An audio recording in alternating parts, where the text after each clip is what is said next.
All of you good morning. మీకు biology exam ఉంది కాబట్టి ఈ బయాలజీ ఏ విధంగా సులభంగా రాయొచ్చు, ఏ విధంగా అవుట్ మార్క్స్ తెచ్చుకోవచ్చు అనే విషయం మీకు ఈరోజు నేను తెలియజేస్తాను. నేను చెప్పిన విధానాన్ని మీరు అప్రోచ్ అయినట్లయితే మ్యాక్సిమం మార్క్స్ పొందే అవకాశం ఉంటుంది అన్నట్టు. ఓకే, బయాలజీ మార్క్స్ ఎగ్జామ్ పొందే ముందల అంటే రాసే ముందల మీరు ఫస్ట్ ఎన్ని మార్కులు ఆశిస్తారు అనేది టార్గెట్ పెట్టుకోవాల్సి ఉంటుంది.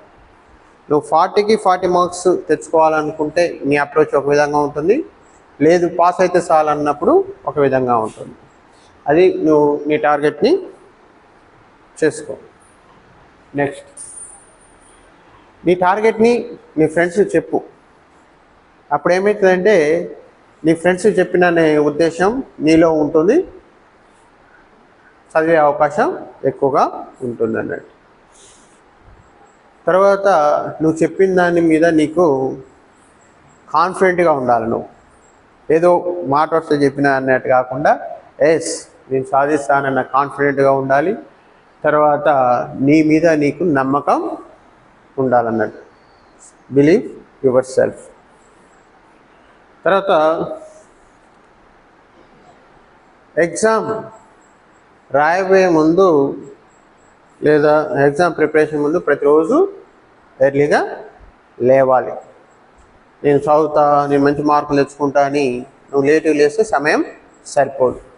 Wake up early on the exam. Revise the subject smartly. నువ్వు అంత ముందుకు ఇన్ని రోజులు చదువుకున్నది మొత్తం ఒక్కసారి రివిజన్ చేసుకోవాలి, వేగంగా చూసుకోవాలి. అప్పుడు నీకు అదంతా గుర్తొచ్చే అవకాశం ఉంటుంది, ఎగ్జామ్లో ప్రజెంట్ చేసే అవకాశం ఉంటుంది. Check once your exam material like hall ticket.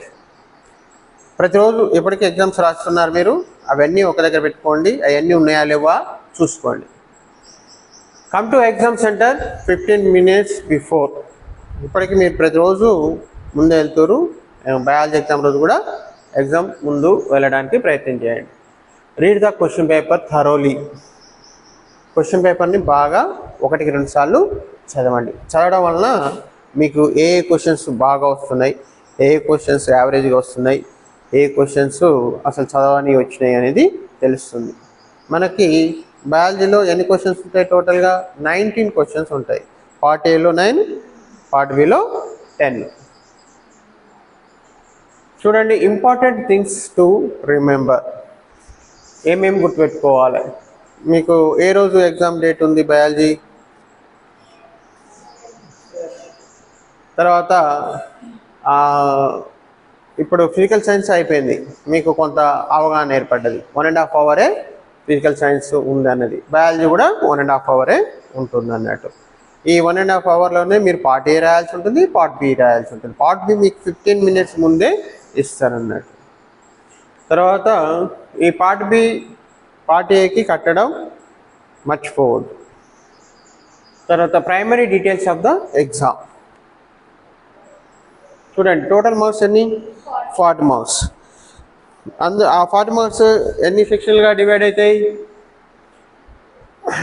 1.5 hours మనకు టైం ఉంటుంది. ఎన్ని సెక్షన్లుగా డివైడ్ అవుతుంది? 2 sectionsగా, అంటే పార్ట్ ఏ పార్ట్ బిగా డివైడ్ అవుతుంది అన్నట్టు.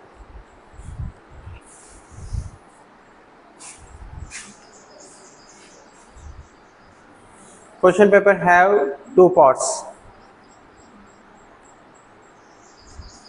Part A, part B. Part ఏలో సెక్షన్ 1, సెక్షన్ 2, సెక్షన్ 3. పార్ట్ బిలో మల్టిపుల్ చాయిసెస్ 10 questions. సెక్షన్ 1లో 3 questions ఉంటున్నాయి. 3 questionsకి 3 questions రాయాల్సి ఉంటుంది మీరు. సెక్షన్ 2లో కూడా 3 questions ఉంటున్నాయి. All 3 questions you have to రాయాల్సి ఉంటుంది. సెక్షన్ 3లో కూడా 3 questions ఉంటాయి. అందులో ఒకటి మాత్రము చాయిస్ ఉంటుంది, 2 questions కంపల్సరీ రాయాలి. పార్ట్ బిలో 10 questions ఉంటున్నాయి. ఆ 10కు 10 questions. అర్థమైందిగా? 6 + 12 18, 18 + 12 30. చూడండి, బ్లూ ప్రింట్ ప్రకారం మనకి ఎగ్జామ్ పేపర్ వస్తుంది అన్నట్టు. బ్లూ ప్రింట్ ఇది. మనకు అసలు అకాడమిక్ స్టాండర్డ్స్ అని ఉంటాయి. ఆ అకాడమిక్ స్టాండర్డ్స్ ప్రకారము మనకు క్వశ్చన్ పేపరు ఇస్తారు అన్నట్టు.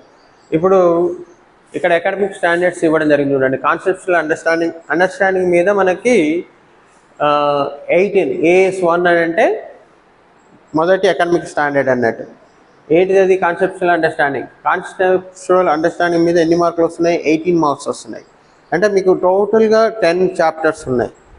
న్యూట్రిషన్ నుంచి, తెలుగులో పోషణ నుంచి, లాస్ట్ చాప్టర్ న్యాచురల్ రిసోర్సెస్ సహజ వనరుల వరకు 10 చాప్టర్స్ ఉన్నాయి. ఈ 10 చాప్టర్స్లో మీ కాన్సెప్ట్ అర్థమైతే ఈ క్వశ్చన్స్ని ఆన్సర్ చేయగలుగుతారు. ఇవి ఎన్ని వస్తున్నాయి? ఎన్ని మార్క్స్ వస్తున్నాయి? 18 మార్క్స్ వస్తున్నాయి. తర్వాత అకాడమిక్ స్టాండర్డ్ 2 హైపోథిసిస్. హైపోథిసిస్ని తెలుగులో పరికల్పన అంటాం. అంటే ఇలా అయితే ఏం జరుగుతుంది అని ఊహించి ఆన్సర్ చెప్పడాన్ని హైపోథిసిస్ అంటాం. అంటే క్వశ్చన్ నువ్వు ఇలా జరిగితే ఏం జరుగుతుంది అన్నప్పుడు నువ్వు ఊహించి ఆన్సర్ రాస్తావు అన్నట్టు. ఉదాహరణకి కిరణజన్య సమయక్రియ జరగకపోతే ఏం జరుగుతుంది? What will happen if photosynthesis not అక్కర్ అని ఒక క్వశ్చన్ వచ్చింది అనుకోండి. అప్పుడు మీరు ఆ కాన్సెప్ట్ అర్థమైతే ఫోటోసింథసిస్ వల్ల ఏం తయారవుతుంది? ఫోటోసింథసిస్ వల్ల ఏం తయారవుతుంది? ఫుడ్ తయారవుతుంది. మరి అది జరగదు. ఫోటోసింథసిస్ లేకపోతే ఫుడ్ మ్యానుఫ్యాక్చర్ కాదు, ఫుడ్ తయారు కాదు. ఫుడ్ తయారు కాకుంటే లివింగ్ థింగ్స్కి ఫుడ్ లభించదు, ఆహారము లభించదు. లభించకుండా ఏమవుతుంది? నెక్స్ట్ ఫుడ్తో పాటు గ్లూకోజ్ ఫార్మేషన్తో పాటు ఏం ఏర్పడుతుంది? ప్యారలల్గా ఆక్సిజన్ కూడా ఏర్పడుతుంది. అంటే అట్మాస్ఫియర్లోకి ఆక్సిజన్ ఫోటోసింథసిస్ ద్వారానే వస్తుంది. ఉన్న ఆక్సిజన్ అంతా అయిపోతే, ఫోటోసింథసిస్ జరగకపోతే ఉన్న ఆక్సిజన్ అంతా అయిపోయింది అనుకోండి, తర్వాత ఏమవుతుంది? ఆక్సిజన్ లభించదు. ఆక్సిజన్ లభించకపోతే ఆల్ ఆర్గానిజమ్స్ చనిపోయే అవకాశం ఉంటుంది. ఇది 2 మార్క్స్ క్వశ్చన్ వచ్చే అవకాశం ఉంటుంది. తర్వాత అకాడమిక్ స్టాండర్డ్ 3లో అంటే ప్రయోగాలు ఎక్స్పెరిమెంట్స్ మీద 9 మార్క్స్కి, అకాడమిక్ స్టాండర్డ్ 4లో కలెక్టింగ్ ఇన్ఫర్మేషన్ మీద ప్రాజెక్ట్స్ మీద 4 మార్క్స్కి, తర్వాత అకాడమిక్ స్టాండర్డ్ 5 అంటే డయాగ్రామ్స్ మీద 7 మార్క్స్, అకాడమిక్ స్టాండర్డ్ 6 and 7 అంటే ప్రశంసించడం appreciation, next daily life usage మీద 6 మార్క్స్ వస్తుంది అన్నట్టు. అయితే ఏ క్వశ్చన్స్ ఈ అకాడమిక్ స్టాండర్డ్స్ మీద ఏ సెక్షన్లో వస్తాయి అనేది చూద్దాం ఇప్పుడు మనం. చూడండి, సెక్షన్ AS1 మీద సెక్షన్ 2లో ఒకటి వస్తుంది, ఒక క్వశ్చన్. ఎన్ని మార్క్స్ సెక్షన్ 2లో అంటే 4 మార్క్స్. సెక్షన్ 3లో 1 క్వశ్చన్ వస్తుంది AS1. ఎన్ని ఇప్పటికి? 4 + 6 10 మార్క్స్. అంటే పార్ట్ ఏలో సెక్షన్ 1లో కాన్సెప్చువల్ అండర్స్టాండింగ్ మీద ఒక క్వశ్చన్, సెక్షన్ 2లో ఒక క్వశ్చన్ వస్తుంది, సెక్షన్ 3లో 1 క్వశ్చన్ వస్తుంది. 10 మార్క్స్ పార్ట్ ఏలో వస్తుంది. మిగిలిన 8 మార్క్స్ పార్ట్ బిలో వస్తుంది అన్నట్టు. పార్ట్ బిలో మిగిలిన 8 మార్క్స్. తర్వాత హైపోథెటికల్ ఇది ఎక్స్పెరిమెంట్ మీద సెక్షన్ 1లో 1 క్వశ్చన్ 2 మార్క్స్ వస్తుంది, సెక్షన్ 3లో 1 క్వశ్చన్ 6 మార్క్స్ వస్తుంది. టోటల్ పార్ట్ ఏలో 8 మార్క్స్, పార్ట్ బిలో 1 క్వశ్చన్ వస్తుంది. టోటల్ 9 మార్క్స్ అన్నట్టు. తర్వాత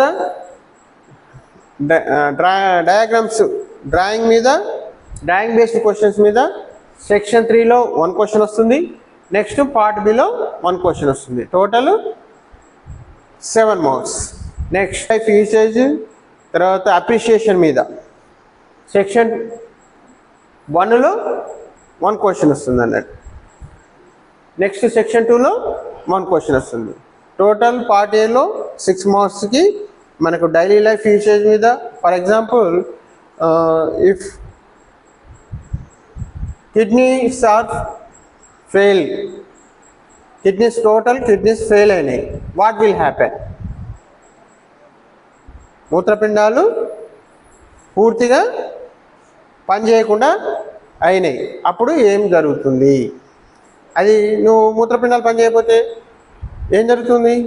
బ్లడ్ ఫిల్టరేషన్ జరగదు, యూరిన్ ఫార్మేషను జరగదు, మూత్రం ఏర్పడడం జరగదు, రక్తం వడగట్టడం అనేది జరగదు. తర్వాత ఏమైంది? ఎక్స్క్రీషను జరగదు, విసర్జన జరగదు అన్నట్టు. అది ఈ 3 సెంటెన్స్ రాస్తే మీకు 4 మార్క్స్, 3-4 సెంటెన్స్ రాస్తే సెక్షన్ 2లో 4 మార్క్స్. అదే సెక్షన్ 1లో వచ్చిన క్వశ్చన్కి 2 సెంటెన్స్ రాస్తే 2 మార్క్స్ వస్తాయి అన్నట్టు. అంటే డైలీ లైఫ్ నువ్వు నేర్చుకున్న కాన్సెప్ట్స్ని డైలీ లైఫ్లో అన్వయించుకొని నువ్వు చెప్పగలిగితే నీకు ఈ క్వశ్చన్స్కి ఆన్సరు చేయగలుగుతావు అన్నట్టు. తర్వాత చూడండి, టోటల్ 40 మార్క్స్. ఇక్కడ AS2 ఉన్నది చూడండి, స్లోగన్స్ తర్వాత సజెషన్స్ మీద ఒక క్వశ్చన్ సెక్షన్ 1లో వస్తుంది అన్నట్టు. అర్థమైందా?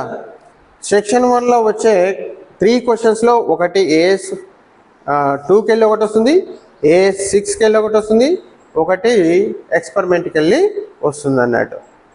అంటే ఎక్స్పెరిమెంట్కి వెళ్ళి వచ్చే ఇక్కడ చూడండి, ఎక్స్పెరిమెంట్కి వెళ్ళి వచ్చేది ఎక్కువ శాతం మెటీరియల్ రిక్వైర్మెంట్ మీద అడుగుతుంటాడు అన్నట్టు. For example Moll's of leaf ఎక్స్పెరిమెంట్కి what apparatus do you used, లేదా what materials required to the Moll's of leaf experiment అని అడిగాడు అనుకోండి. అప్పుడు మీరు ఆఫ్ లీఫ్ ఎక్స్పెరిమెంట్స్ కావాల్సిన మెటీరియల్ని potted plant, next iodine solution, next potassium hydroxide, next bottle cork, glass bottle, ఇవి ఒక 2 థింగ్స్ రాశారనుకోండి మీకు 2 మార్క్స్ వచ్చేస్తాయి అన్నట్టు. ఇప్పుడు చూద్దాం, మనం చెప్పుకున్న బ్లూ ప్రింట్ ప్రకారమే మరి క్వశ్చన్ పేపరు ఉందా లేదా. ఇప్పుడు మీకు ఇక్కడ ఏం కనిపిస్తుంది?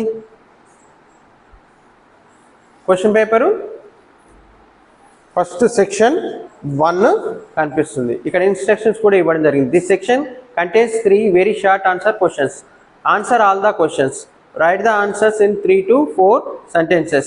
Each question carries 2 marks. ఇక్కడ right 2 materials required to observe the action of saliva on floor. Experiment మీద 1 క్వశ్చన్ వచ్చింది, మన బ్లూ ప్రింట్లో చెప్పుకున్నాం మనం AS3 అని. Next, what would happen if evolution does not occur. Evolution జరగకపోతే ఏం జరుగుతుంది? ఇక్కడ ఏం జరుగుతుంది అనేది హైపోథెటికల్ క్వశ్చన్స్. ఇందాక ఏమన్నా ఫోటోసింథసిస్ జరగకపోతే ఏం జరుగుతుంది, ఇక్కడ ఏమన్నా what would happen if evolution does not occur. Evolution జరగకపోతే ఏం జరుగుతుంది? తెలుగులో ఏమంటాం? జీవ పరిణామం జరగకపోతే ఏం జరుగుతుంది అంటే మానవుడు ఎక్కడి నుంచి వచ్చారు? కోతి నుంచి వచ్చాడు. అంటే జీవ పరిణామం జరిగి కోతి నుంచి మానవుడు ఏర్పడ్డాడు. అదే ఎవల్యూషన్ జీవ పరిణామం జరగకపోతే ఏం జరుగుతుంది అని అంటే మనం 2 sentences రాయాలి. There is no development, there is no changes in the organisms. What would happen if evolution does not occur? Evolution జరగకపోతే ఈ డెవలప్మెంట్ అనేది ఉండదు, చేంజెస్ అనేవి రావు. నెక్స్ట్, థర్డ్ క్వశ్చన్ చూడండి, ఇది AS7. Right 2 daily life situations where changes in blood pressure is observed. Blood pressure ఎప్పుడు వస్తుంది, BP అనేది ఎప్పుడు వస్తుంది? యాంగర్ ఉన్నప్పుడు, కోపం వచ్చినప్పుడు. తర్వాత టెంపరేచరు పెరిగినప్పుడు కూడా బ్లడ్ ప్రెషరు పెరుగుతుంది. నెక్స్ట్, బ్లడ్ వెజిల్స్లో ఫ్యాట్ ఫార్మేషను జరిగినప్పుడు కూడా బ్లడ్ ప్రెషరు పెరుగుతుంది. అంటే ఇదంతా ఏంటి? Daily life features. నువ్వు నేర్చుకున్న కాన్సెప్ట్స్ని నిత్య జీవితానికి అన్వయించుకొని చెప్పగలిగేది డైలీ లైఫ్ ఫీచర్. అంటే చూడండి, సెక్షన్ 3లో 3 క్వశ్చన్స్, ఒకటేమో ఎక్స్పెరిమెంట్ మీద, సెకండ్ 1 ఏమో హైపోథెటికల్ క్వశ్చన్స్ మీద, ఏం జరుగుతుంది అనే దాని మీద, వాట్ విల్ హ్యాపెన్ అనే దాని మీద. థర్డ్ క్వశ్చన్ ఏమో డైలీ లైఫ్ ఫీచర్స్ కావచ్చు, అప్రిషియేషన్ కావచ్చు. నువ్వు ఫోటోసింథసిస్ని ఎలా అప్రిషియేట్ చేస్తావు? How do you appreciate the photosynthesis reaction? తెలుగులో ఏమంటాం? కిరణజన్య సమయక్రియని నువ్వు ఏ విధంగా ప్రశంసిస్తావు? ఈ విధంగానే వస్తాయి అన్నట్టు బ్లూ ప్రింట్ ప్రకారం. తర్వాత సెక్షన్ 2 చూద్దాం. చూడండి, సెక్షన్ 2లో each question carries 4 marks. Right the answers 5 to 6 sentences. Answer all the questions. ఇందులో కూడా 3 questions ఉంటున్నాయి. ఒక్కో క్వశ్చన్ దేంట్లోకి వెళ్ళి వస్తుంది. ఇందాక మన బ్లూ ప్రింట్ ప్రకారం ఒకటి AS1 అంటే కాన్సెప్చువల్ అండర్స్టాండింగ్ మీద వస్తుంది. ఇక్కడ ఏమి ఇచ్చాడు కాన్సెప్చువల్ అండర్స్టాండింగ్ మీద? Right 4 differences between respiration and combustion. తెలుగులో ఏమంటాం? శ్వాసక్రియకి దహనానికి మధ్య 4 డిఫరెన్సెస్, 4 తేడాలు రాయమని అడిగాడు. ఇక్కడ రెస్పిరేషన్కు కంబషన్కి, శ్వాసక్రియకి దహనానికి, దహనం అంటే మండడానికి డిఫరెన్సెస్ రాయాలన్నట్టు. చెప్పండి 4 డిఫరెన్సెస్లో ఒక డిఫరెన్స్ చెప్పండి. దహనానికి రెస్పిరేషన్కి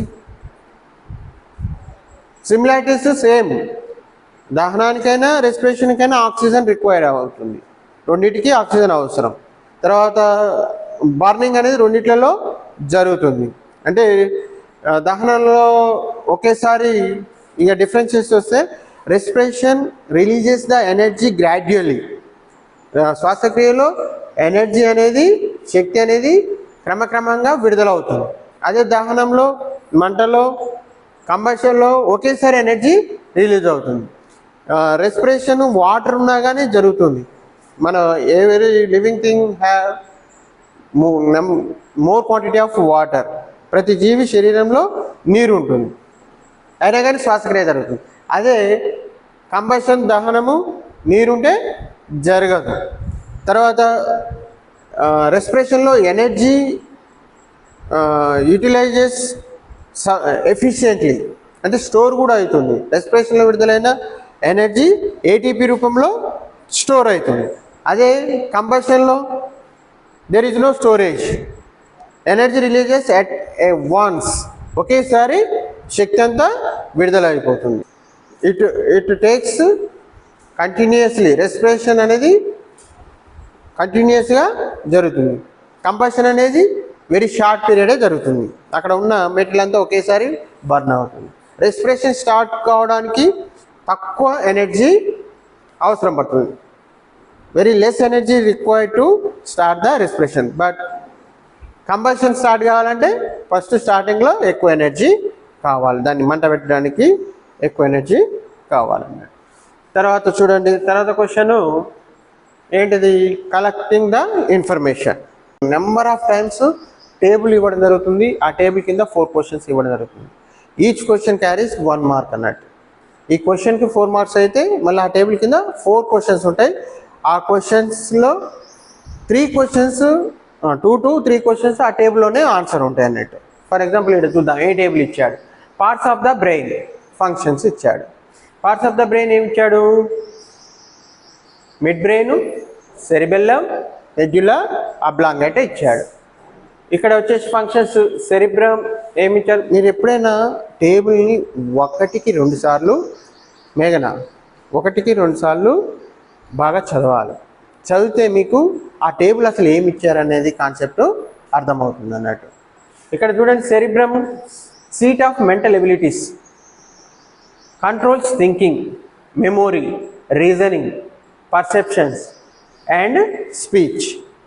ఇక్కడ మిడ్ బ్రెయిన్ ఫంక్షన్స్ ఏమి ఇచ్చాడు? It release motor impulses and sensory impulses. Next cerebellum maintains posture, equilibrium and muscle tone. Medulla oblongata centre for cardiac, respiratory and vasomotor activities.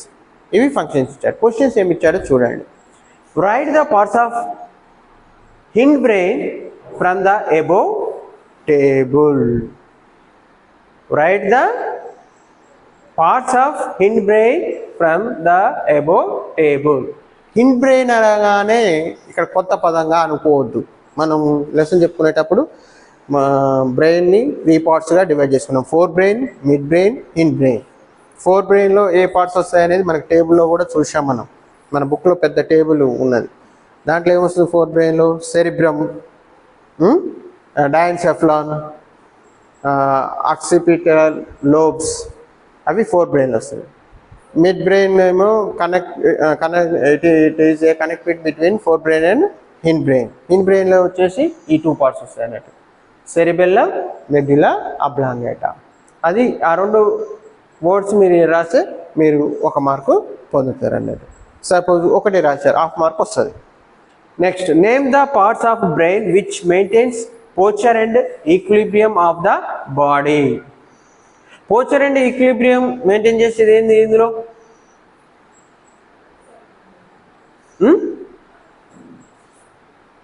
కరెక్టే, సెరిబెల్లం. ఇక్కడ ఇచ్చింది చూడండి, maintains posture, equilibrium and muscle tone అనేది cerebellum. Cerebellum రాయాలి దాన్ని. To which part of the brain the spinal cord is connected.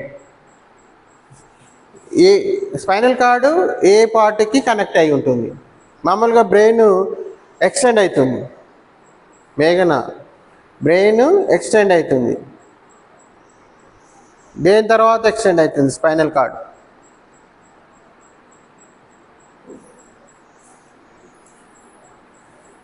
Brain structure.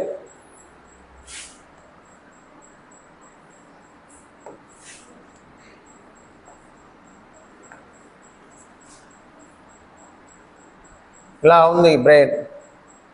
ఇది fore brain, ఇది mid brain, ఇది హిండ్ బ్రెయిన్. ఇక్కడ వచ్చేసి సెరిబెల్లం, ఇది ట్రయాంగిల్ షేప్ మెడ్యులా ఆబ్లాంగేటా, ఇది స్పైనల్ కార్డ్. అక్కడ క్వశ్చన్ ఏమడిగాడు?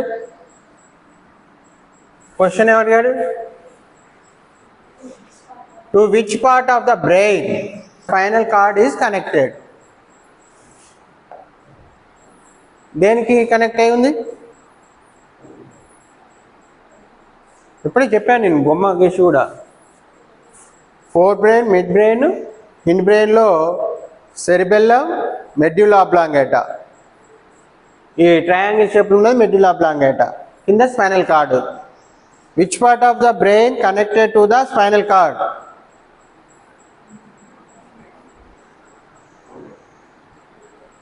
దేని కనెక్ట్ అయిందిరా? అక్కడ క్లియర్ కనపడుతుంది కదా.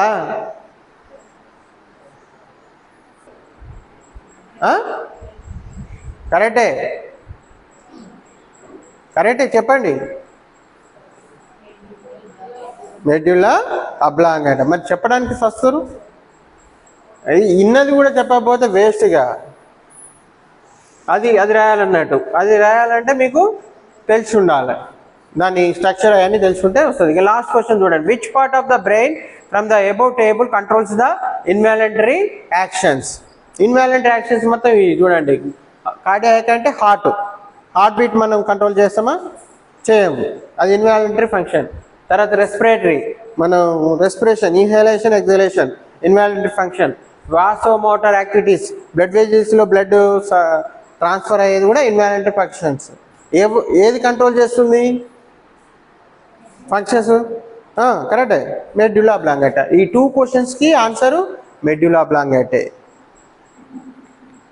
అంటే 3 క్వశ్చన్స్ మీకు టేబుల్లోనే ఉంటాయి అన్నట్టు. కొద్దిగా అర్థం చేసుకోవాలి, టేబుల్ని అర్థం చేసుకుంటే మీరు ఆన్సర్ చేయగలుగుతారు. తర్వాత చూడండి, write 4 measures to be followed to conserve forest in our state. Economic standard 7 daily life usage. ఫారెస్ట్ని నువ్వు కాపాడాలంటే ఎలాంటి చర్యలు తీసుకుంటావు అది రాయాలన్నట్టు. అంటే 3 క్వశ్చన్స్ ఏమి వస్తున్నాయి? ఒకటేమో కాన్సెప్చువల్ అండర్స్టాండింగ్ మీద AS1, రెండవదేమో ప్రాజెక్ట్స్ లేదా ఇన్ఫర్మేషన్ కలెక్షన్ మీద, థర్డ్ వన్ ఏంది డైలీ లైఫ్ యూసేజ్ మీద లేదా అప్రిషియేషన్ మీద వస్తుంది అన్నట్టు. నెక్స్ట్ చూడండి, ఇక third section AS1 conceptual understanding మీద. ఏ క్వశ్చన్ వచ్చింది చూడండి. Name the 6 digestive enzymes, mention the food component they act on and write their end products. Digestive enzymes table మీరు మంచిగా చదువుకొని ఉంటే దీనికి ఆన్సర్ చేయగలుగుతారు అన్నట్టు. Explain the materials required and procedure for the experiment to observe రైజోపస్ని నువ్వు ఏ విధంగా గమనిస్తావు అనేది ప్రొసీజర్ని, మెటీరియల్ని రాయమంటుంది. 6 మార్క్స్. అంటే ఎక్స్పెరిమెంట్ మీద ఒక క్వశ్చన్ సెక్షన్ 2లో వస్తుంది. తర్వాత draw a neat label diagram of nephron and explain its structure. Nephron బొమ్మ గీసి దాన్ని లేబుల్ చేసి దాని యొక్క స్ట్రక్చర్ గురించి రాస్తే మీకు 6 మార్క్స్. అంటే ఇందులో ఒక చాయిస్ ఉంది అన్నట్టు సెక్షన్ 3లో. ఇందులో మ్యాక్సిమం కంపల్సరీ వచ్చే question experiment and diagram based. ఈ రెండు బాగా మీరు ప్రిపేర్ అయ్యాను అనుకోండి. నేను పెట్టాను వాట్సాప్లో మీకు ఈ డయాగ్రామ్స్ ప్రాక్టీస్ చేయండి అని. ఒక 13 డయాగ్రామ్స్ ఇచ్చాను. ఆ 13 కలిసి ఒకటి కంపల్సరీ వస్తుంది అన్నట్టు. ఇక తర్వాత పార్ట్ బి చూడండి. పార్ట్ బిలో 10 క్వశ్చన్స్ ఉంటాయి. 10లో 8 క్వశ్చన్స్ కాన్సెప్చువల్ అండర్స్టాండింగ్ మీదనే వస్తాయి అన్నట్టు. ఒక క్వశ్చన్ ఎక్స్పెరిమెంట్ మీద, సెకండ్ క్వశ్చన్ ఇంకోటి డయాగ్రామ్ మీద ఉంటుంది అన్నట్టు. మిగిలిన 8 కాన్సెప్చువల్ అండర్స్టాండింగ్ మీదనే ఉంటాయి. ఇప్పుడు ఫర్ ఎగ్జాంపుల్ ఇక్కడ identify the non renewable resources from the following. Renewable resources ఏంటంటే రీసైకిల్ అయ్యే వాటిని రిన్యూవబుల్ రిసోర్సెస్ అంటాం. ఫర్ ఎగ్జాంపుల్ ఎయిర్లో మళ్ళీ oxygen and carbon dioxide, water, ఇవి రీసైకిల్ అవుతాయి. ఎలా అవుతాయి రీసైకిల్? రెస్పిరేషన్లో మనం ఏం రిలీజ్ చేస్తాం బయటికి? Carbon dioxide. ఫోటోసింథసిస్లో ఏమి వస్తుంది మళ్ళీ బయటికి? ఆక్సిజన్ అన్నట్టు. ఇక్కడ రీసైకిల్ అవుతుంది. Oxygen utilises the animals and releases the carbon dioxide in the respiration.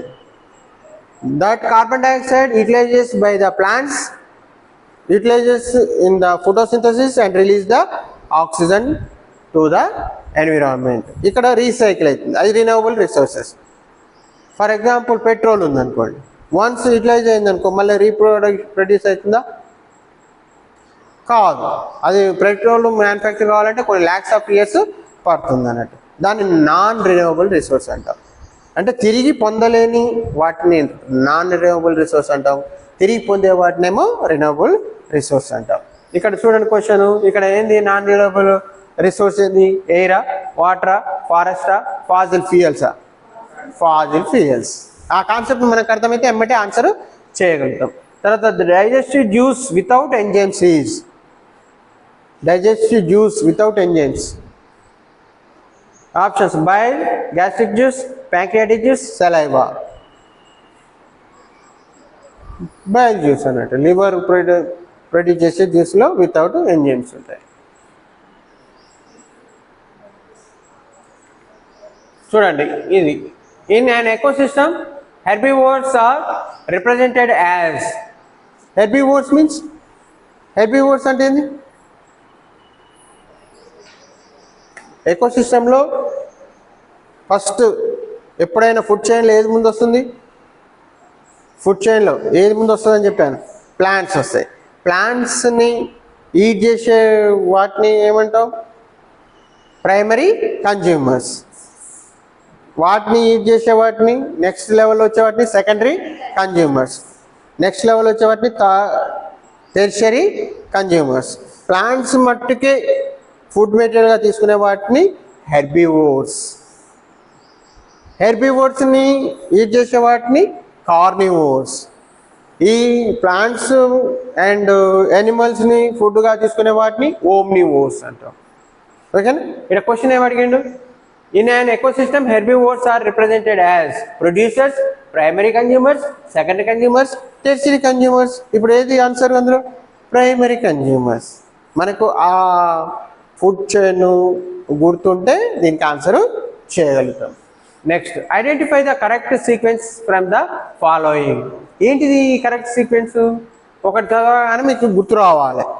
Glomerular filtration, tubular secretion, tubular reabsorption, formation of concentrated urine. ఎందులో వస్తుంది ఇది? ఈ సీక్వెన్స్ ఏ లెసన్లో వస్తుంది? ఎక్స్క్రీటరీ. ఎక్స్క్రీటరీ అనగానే మనము డయాగ్రామ్ గుర్తు తెచ్చుకోవాలి. Main functional and structural unit ఏంటిది? ఎక్స్క్రీటరీ. కిడ్నీలో ఏంటిది functional and structural unit of excretory system? Nephron. Nephron structure గుర్తు రావాలి మనకి. నెఫ్రాన్ స్ట్రక్చర్లో ఏమేమి పార్ట్స్ ఉంటాయి?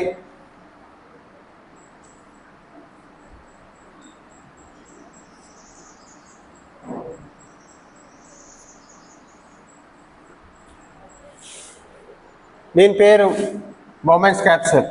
దీన్ని PCT, ప్రాక్సిమల్ కన్వల్యూటివ్ ట్యూబుల్. ఇది హెన్లీ హెన్లీ లూప్, ఇది డిసిటి, డిజిటల్ కన్వాల్యూటెడ్ ట్యూబ్యూల్. ఇక్కడ క్వశ్చన్ ఏమి అడిగాడు? సీక్వెన్స్ అడిగాడు.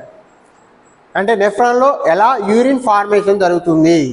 ఈ బౌమెన్స్ క్యాప్స్లోకి ఏమో ఎంటర్ అవుతుంది? ఆర్టరీ ఎంటర్ అవుతుంది. అయితే కొన్ని పదాలు కూడా మీకు చెప్పాను నేను. కిడ్నీలో పోయే బ్లడ్ వెజల్స్ని రీనల్ అంటాం. రీనల్ ఆర్టరీ ఎంటర్ అవుతుంది. ఇక్కడ ఒక బ్లడ్ వెజల్స్ మాస్ లాగా ఏర్పడుతుంది, దాన్ని మాల్ఫీజియన్ బాడీ అని అంటాం. ఈ బౌమెన్స్ క్యాప్సుల్ అండ్ ఈ బ్లడ్ వెజల్స్ మాస్ని కలిపి మాల్ఫీజియన్ బాడీ అని అంటాం. ఈ ఇక్కడ ఫిల్టరేషన్ టేక్స్ ప్లేస్ అవుతుంది. దాన్నే గ్లోమెరులస్ ఫిల్టరేషన్ అని అంటాం. గ్లోమెరులస్ ఫిల్టరేషన్ ఫస్ట్ స్టెప్ ఇది. గ్లోమెరులస్ ఫిల్టరేషన్ జరిగిన తర్వాత ఇక్కడ రీఅబ్జార్ప్షన్ జరుగుతుంది. సెకండ్ స్టెప్ ఏంది? రీఅబ్జార్ప్షన్. రీఅబ్జార్ప్షన్ జరిగిన తర్వాత మళ్ళీ డీసీట్లో సిక్రీషన్ జరుగుతుంది, ట్యూబులర్ సిక్రీషన్స్. ఇది అయిపోయిన తర్వాత ఇక్కడ కాన్సన్ట్రేటింగ్ ద యూరిన్ జరుగుతుంది. 4 స్టెప్స్ సీక్వెన్స్ ఇప్పుడు అర్థమైందా మీకు? ఫస్ట్ ఏంది? గ్లోమెరులర్ ఫిల్టరేషన్, సెకండ్ ఏంది? Reabsorption, third is the tubular secretion, fourth is the concentrating the urine. ఆ సీక్వెన్స్ ఏ ఆప్షన్లో ఉంది చూడండి, ఏబిసిలో. ఫస్ట్ గ్లోమెరులర్ ఫిల్టరేషన్, తర్వాత సెకండ్ రీఅబ్జార్ప్షన్. డిలో glomerular filtration, tubular reabsorption, tubular secretion, formation of concentrated urine. అంటే నీకు ఈ ఆప్షన్ పెట్టాలంటే నీకు దీని మీద అవగాహన ఉండాలి. ఇది 6 మార్క్స్ కూడా రావచ్చు. Draw the nephron diagram and right the urine formation process. ఆ డయాగ్రామ్ వేసి ఆ 4 స్టెప్స్ రాస్తే నీకు 6 మార్క్స్ వస్తాయి అన్నట్టు. Next, identify the incorrect sentence from the following. మీరు బాగా గుర్తుపెట్టుకోండి. ఇది ఒక్కటి జాగ్రత్తగా చూడండి. కరెక్టా ఇన్కరెక్టా? మనం కరెక్ట్ అన్నాం అనుకోండి, ఎమ్మటే రాంగ్ పెట్టే అవకాశం అసలు సరిగా లేదనుకో. అందులో 3 ఆప్షన్స్ కరెక్ట్ ఉంటాయి. ఫస్ట్ చూడగానే ఒకటి కరెక్ట్ పెట్టి అనుకోండి, రాంగ్ అయిపోతుంది. ఆ క్వశ్చన్ని ఇన్కరెక్ట్ అడుగుతుందా కరెక్ట్ అడుగుతుందా చూసుకోవాలన్నట్టు. ఇక్కడ ఏమడిగాడు? ఇన్కరెక్ట్. చూడండి, the salts present in the water observed by roots are in the form of electrically charged ions. The pulling effect on the continuous columns of water is due to transpiration in leaves. Food transportation in xylem vessels is studied with the help of epids. Osmosis helps in the transportation of water in plants. ఇందులో incorrect ఏం చెప్పండి? ఇందులో incorrect ఏది? 1 incorrect ఉంటుంది, మిగిలిన 3 correct ఉంటాయి sentences. ఇది ఏ లెసన్లో వస్తుంది? ఏ లెసన్లో? 3rd lesson. Third transportation, circulation in plants. First 1 is incorrect, మిగిలిన 3 కరెక్ట్ అన్నట్టు. ఇన్కరెక్ట్ ఫస్ట్ 1, ఇన్కరెక్ట్ ఇక్కడ ఆప్షన్ కరెక్ట్. అర్థమైంది ఏంటిది? The salt present in the water observed by roots are in the form of electrical charge ions అనేది incorrect అన్నట్టు. Next చూడండి, ఒకటి experimental question మీద ఒకటి వస్తుంది అనేది ఇక్కడ ఎక్స్పెరిమెంట్ మీద ఇవ్వడం జరిగింది. ఏంటిది? Identify the experimental aim of the following figure. Aim మన ప్రతి ఎక్స్పెరిమెంట్కి 4-6 స్టెప్స్ ఉంటాయి అనుకున్నాను. Aim, material requirement, precautions, 4th one procedure, 5th one observation, 6th one result. ఇక్కడ ఏమడిగాడు? ఎయిమ్ అడిగాడు. ఈ డయాగ్రామ్ చూడగానే మనకు గుర్తు రావాలి అది ఏ ఎక్స్పెరిమెంట్ అనేది. ఏమున్నది ఈ డయాగ్రామ్లో?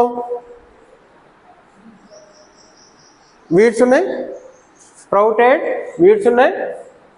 నెక్స్ట్ లైమ్ వాటర్ ఉంది. ఇక్కడ ఆప్షన్ చూడండి, to prove heat is released during the respiration.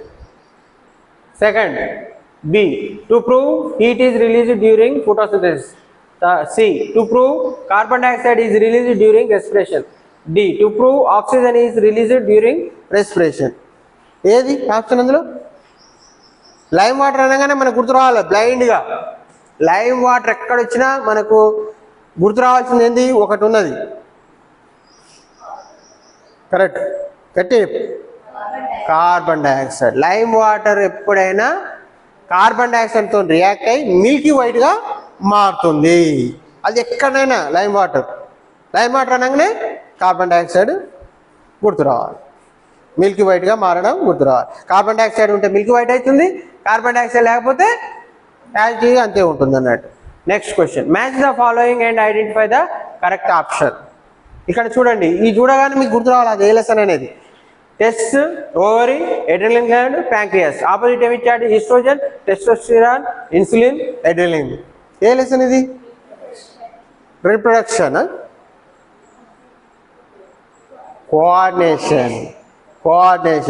ఇది ఏ కోఆర్డినేషన్లో నర్వస్ కోఆర్డినేషన్ ఉంది, నెక్స్ట్ కెమికల్ కోఆర్డినేషన్ ఉంటుంది, హార్మోనల్ కోఆర్డినేషన్ అంటుంది దాన్ని. ఎండోక్రైన్ గ్లాండ్స్ ఇవి, అవి సిక్రెట్ చేసే హార్మోన్స్ అన్నట్టు. ఇక్కడ టెస్టిస్ అనగానే ఏ హార్మోను సిక్రెట్ చేసేది? మన బాడీలో చూడండి, బాడీలో నేను రఫ్ గీస్తున్నాను. మన బాడీలో ఇక్కడ బ్రెయిన్ కింద ఎలా అనేది పిట్యూటరీ, ఇక్కడ నెక్ కాడ ఉండేది థైరాయిడ్, ఇక్కడ కిడ్నీస్ మీద ఉండేది ఎడ్రినలిన్, ఇక్కడ డైజెస్టివ్ డియోడినం వద్ద ఉండేది ప్యాంక్రియాస్, ఇక్కడ ఫీమేల్ వచ్చేసేది ఓవరీస్, మేల్ వచ్చేసి టెస్టిస్.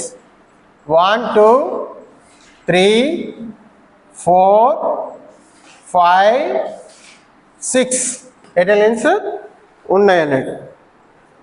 Pituitary, thyroid,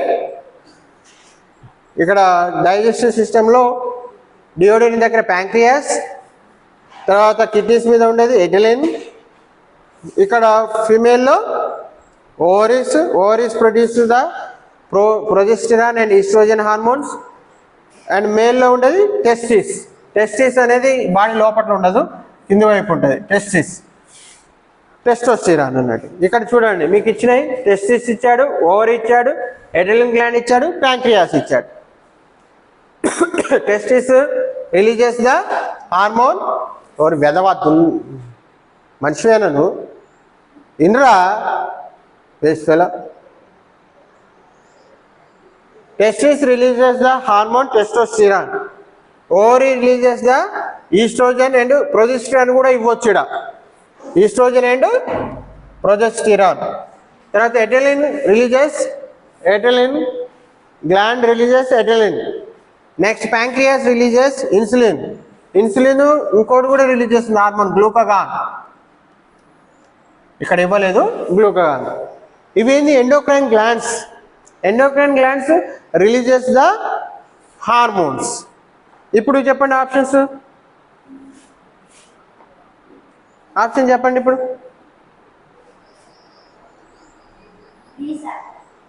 B, డీనా?